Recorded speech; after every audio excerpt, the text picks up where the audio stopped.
Assalamualaikum, welcome back to my YouTube channel.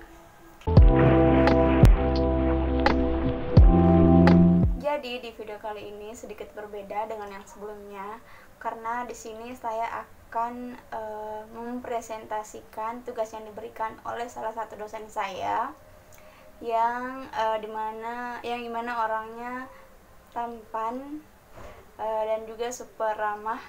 Siapa dia? Tadah, Bapak Michael Octavianus. Halo Pak, perkenalkan nama saya Aisyah Sri Rahayu dengan stambuk 182030. Jadi saya akan sedikit menjelaskan mengenai tiga metode dalam perangkat lunak. Yang pertama metode model RAD, yang kedua model iteratif, dan yang ketiga model spiral. Nah, jadi kita bahas materi pertama dulu, yaitu model RAD. RAD merupakan singkatan dari Rapid Application Development, yang dimana metodologi pengembangan perangkat lunak atau disebut SDLC yang menggunakan penggabungan antara prototype model dengan iteratif model. Nah, prototype adalah model kerja yang secara fungsional setara dengan komponen produk. Dalam model RAD, Rapid Application Development, model fungsional dikembangkan secara paralel sebagai prototipe dan terintegrasi untuk membuat produk yang lengkap pengiriman, produk yang lebih cepat.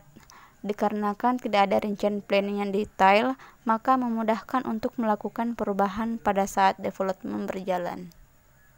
Fase-fase dari RAD. Yang pertama, business modeling. Business modeling digunakan untuk perencanaan dasar dari pengembangan produk berdasarkan informasi dan distribusi informasi antar saluran bisnis. Analisis bisnis yang lengkap dilakukan untuk menemukan informasi penting untuk bisnis, bagaimana hal itu dapat diperoleh, bagaimana dan kapan informasi diproses, dan faktor apa yang mendorong arus informasi yang berhasil. Yang kedua, data modeling. Fase ini untuk menganalisa informasi yang sudah dikumpulkan dari fase business modeling. Semua kumpulan data diidentifikasi dan didefinisikan secara rinci untuk mencari model bisnis yang tepat.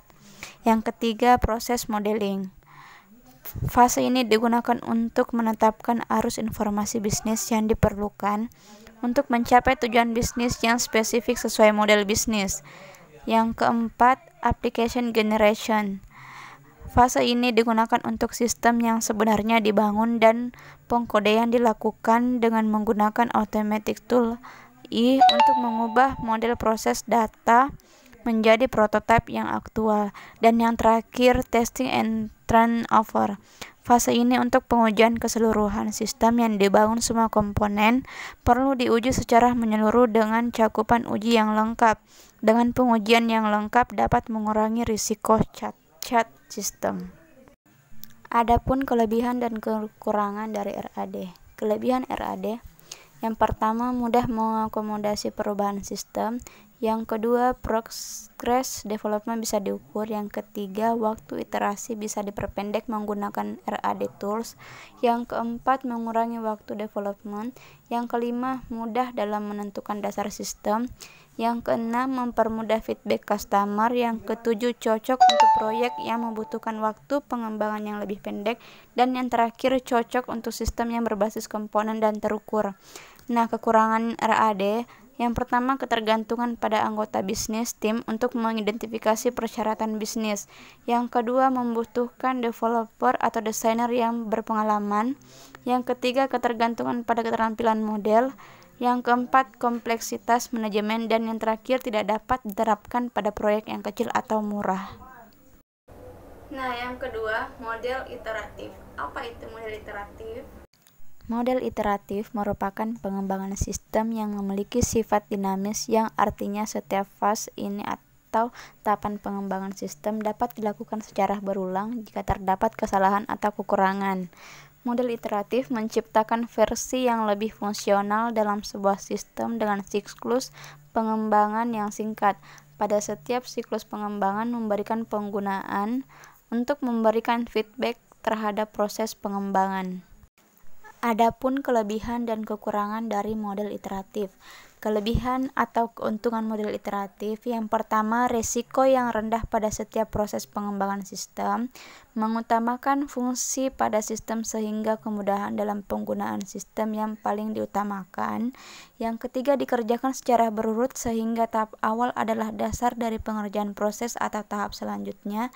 Yang keempat, memaksimalkan pengembalian model dan dari investasi konsumen. Yang kelima, user atau klien dapat mencoba sistem yang dikembangkan dan memberikan masukan. Yang keenam, adanya feedback dari user menjadikan dampak positif dalam pengembangan sistem.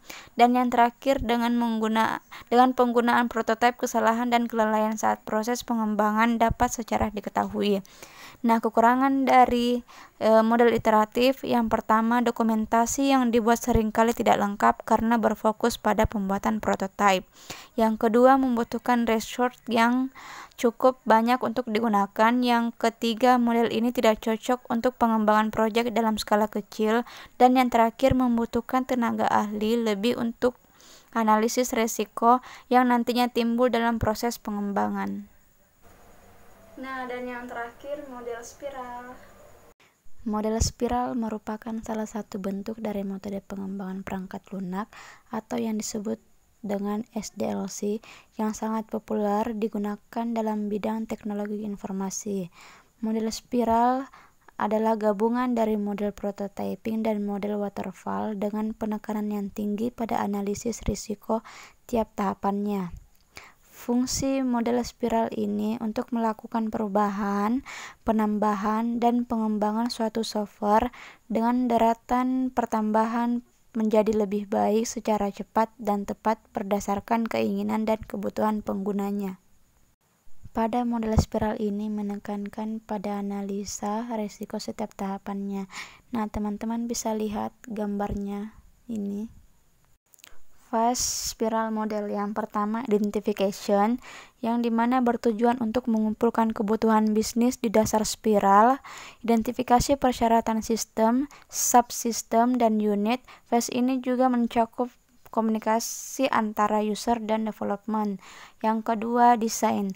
Fase ini dimulai dengan mendesain konseptual di dasar spiral yang melibatkan desain arsitektur dengan desain logis dari modul, desain produk fisik, dan desain akhir. Yang ketiga, contract or build. Fase ini mengarah pada produksi produk perangkat lunak yang sebenarnya pada tiap spiral. Dan yang terakhir, evaluation and risk analysis. Pada fase ini mengidentifikasi, memperkirakan dan memantau kelayakan teknis dan risiko manajemen seperti jadwal dan biaya. Setelah pengujian sistem akhir dari iterasi, user akan mengevaluasi produk yang sudah dibangun dan akan memberikan feedback. Model spiral tepat digunakan dalam hal sebagai berikut. Yang pertama, ketika memiliki sebuah proyek dengan risiko sedang hingga tinggi. Yang kedua, komitmen proyek jangka panjang karena potensi perubahan pada prioritas ekonomi dalam perubahan waktu. Yang ketiga, lini produk baru yang harus dirilis secara bertahap untuk mendapatkan feedback pelanggan dengan cukup. Yang keempat, ketika penciptaan prototipe berlaku. Yang kelima, perubahan signifikan yang diharapkan dalam produk selama siklus pengembangan. Dan yang terakhir, persyaratan yang kompleks dan memerlukan suatu evaluasi. Adapun kelebihan dalam menggunakan model spiral, yang pertama, perubahan-perubahan yang terjadi dapat diselesaikan secara sistematis. Yang kedua, estimasi biaya menjadi mudah karena pembuatan prototipe telah selesai dan fragmen yang kecil. Yang ketiga, manajemen yang analisis risiko yang lebih baik. Yang keempat, pembangunan yang cepat dan mudah secara sistematis. Yang kelima, manajemen waktu yang lebih baik. Yang keenam, mudah dalam melakukan perubahan kebutuhan dan dokumentasi jika perubahan terjadi di tengah-tengah perubahan. Dan yang terakhir, produksi software terjadi lebih cepat. Kekurangan dalam menggunakan model spiral, yang pertama, tidak cocok ketika digunakan dalam proyek-proyek kecil. Yang kedua, kurang efisien dalam penerapan model spiral karena waktu yang digunakan. Yang ketiga, membutuhkan sumber pengalaman sebagai proses sehingga sangat kompleks. Yang keempat, dalam melakukan proyek kecil, estimasi biaya akan sangat tinggi. Dan yang terakhir, risiko dalam tahap planning jika terjadi perbedaan dalam jadwal pengembangan atau dalam anggaran belanja. Nah, jadi itu tadi sedikit penjelasan dari saya. Semoga kalian suka dan semoga video ini bermanfaat untuk teman-teman semua. Apabila banyak kekurangan dan salah kata penyebutan, mohon dimaafkan. Oke, jika teman-teman suka dengan videonya, tolong bantu like,